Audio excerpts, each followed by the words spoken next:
ఇది కూటమి ప్రభుత్వం కాదు, పక్కాగా కుట్ర ప్రభుత్వం అనేది మిథున్ రెడ్డి అరెస్ట్ తోటే తేటతెల్లం అవుతుంది. ఇది కుట్రపూరితమైనటువంటి రాజకీయాలు చేస్తూ వైఎస్ఆర్ కాంగ్రెస్ పార్టీకి అండగా ఉన్నటువంటి వాళ్ళు పెద్దలు ఎవరైతే ఉన్నారో 5 ఏళ్లు కీలకమైనటువంటి స్థానంలో ఎవరైతే ఉన్నారో వాళ్ళని టార్గెట్ చేయడమే ఈ కుట్ర ప్రభుత్వం తాలూకా టార్గెట్. అందులో భాగమే మిథున్ రెడ్డి గారిని అరెస్ట్ చేయడం. మిథున్ రెడ్డి గారి అరెస్టు వాళ్ళు సంతృప్తి కలిగించవచ్చేమో కానీ నిజంగా బయట చూస్తున్నటువంటి వైఎస్ఆర్ పార్టీ కుటుంబ సభ్యులతో పాటు సామాన్యులు కూడా ఇంత వరస్ట్గా బిహేవ్ చేస్తున్నటువంటి కుట్ర ప్రభుత్వానికి ఎప్పుడు సమాధానం చెప్పాలని ఎదురు చూస్తున్నటువంటి తరుణం క్లియర్గా ప్రతి పట్టణంలోనూ ప్రతి గ్రామంలో కనిపిస్తుంది.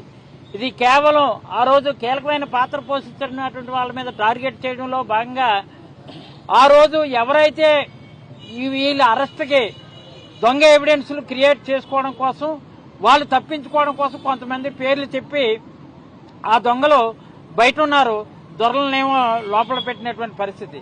మరి అందుకని చంద్రబాబు నాయుడు చేస్తున్నటువంటి కుట్ర రాజకీయాలని తిప్పికొట్టడం కోసం వైఎస్ఆర్ కాంగ్రెస్ పార్టీ అండగా ఉంది.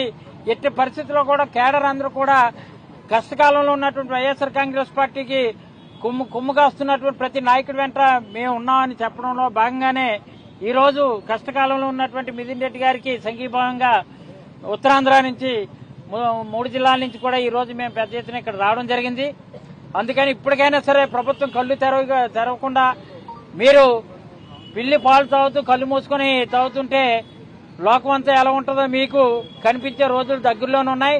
అందుకని ఇప్పటికైనా సరే ఇలాగా దొంగ ఎవిడెన్స్లతో కేవలం కక్ష సాధింపు చర్యలు చేస్తే మాత్రం అది మీ మీద కూడా కక్ష సాధింపు ప్రజలు ఏ విధంగా తిప్పికొడతారో త్వరలో దగ్గరలోనే ఉందని తెలుసుకోవాలని తెలియజేసుకుంటూ, నిన్న జరిగినటువంటి బ్యాలెన్స్ తెప్పినటువంటి బాలకృష్ణ తాలూకు మాటలు గాని, బ్యాలెన్స్ తెప్పినటువంటి ఈ ప్రభుత్వం తాలూకు గాని తీరు గాని చూస్తే కనీసం మంచి నటుడైనటువంటి చిరంజీవి గారి మీద అక్కస్తో మాట్లాడినటువంటి మాటలు, అలాగే మా నాయకుడు జగన్మోహన్ రెడ్డి గారి మీద మాట్లాడినటువంటి సైకో అనే పదం ఉపయోగించినటువంటి మాటలు చూసి మరి ఈ ప్రభుత్వంలో కీలక పాత్ర పోషిస్తున్నటువంటి పవన్ కళ్యాణ్ ఎందుకు నోరు మూసుకున్నాడో అర్థం కానిటువంటి పరిస్థితి.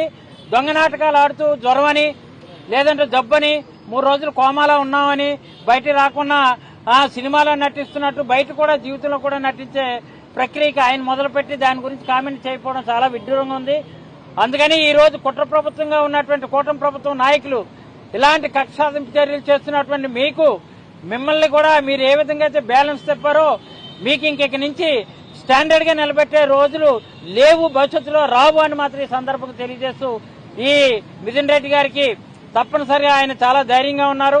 ఆయన కనీస సదుపాయాలు భార్య పిల్లలు వచ్చినప్పుడు కూడా వాళ్ళ మీద వాళ్ళ కలవనీయకుండా వాళ్ళ మీద రకరకాల ఆంక్షలు విధించే కార్యక్రమాలు కూడా చేస్తున్నారు. అయినా నేను ధైర్యంగా ఉన్నాను, మీరు అందరూ నాకు అండగా ఉన్నారని ఆయన చాలా ఒక ధైర్యంతో ఆయన మాట్లాడిన మాటలు చూసి చాలా సంతోషం అనిపించింది. ఏదేమైనా న్యాయం చట్టానికి కళ్ళు లేవు అని అంటారు. చట్టానికి కళ్ళు లేకపోయినా ఆధారాలు ఉండాలా. ఆధారాలు లేని నిరాధారమైనటువంటి కూడా పెట్టి వేయడం జరిగింది.